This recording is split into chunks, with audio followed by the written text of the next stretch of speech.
దేశ భవిష్యత్తును మలుపు తిప్పే ఒక మహత్తర సంఘటన జరగబోతుంది. దేవీ దేవతల ఆశీర్వచనం కోసం దేశాన్ని ఏలే చక్రవర్తి దేశాటన చేస్తున్నాడు.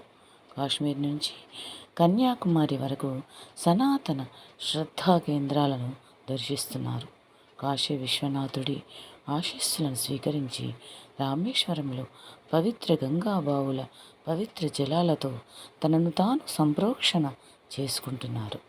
శిరస్సు నుంచి కాలి చిటికన వేలు వరకు అభిషేక జలాలతో పవిత్రుడయ్యారు.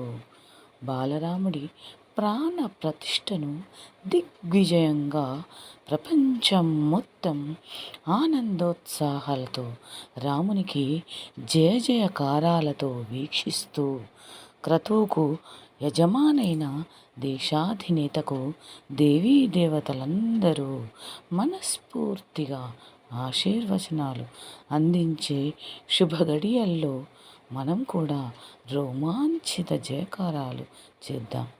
జై శ్రీరామ్, జై జై శ్రీరామ్. నా దేశం, నా రాముడు, నా చక్రవర్తి లలితాదిత్యుడిని చూడలేకపోయాం.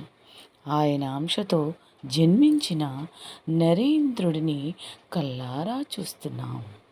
ఆ అభిషిక్తుడిని చూడటానికి 2 కళ్ళు చాలడం లేదు. ఆనందంతో మాటలు తడబడుతున్నాయి. మోదీజీ, నీ పాలనలో మేమున్నాం. ఈ ఒక్క మాటే మా భావి తరాలకు మేమిచ్చే కానుక. భావి హిందువులకు మరో 1000 ఏళ్ళు భరోసా ఇచ్చావు.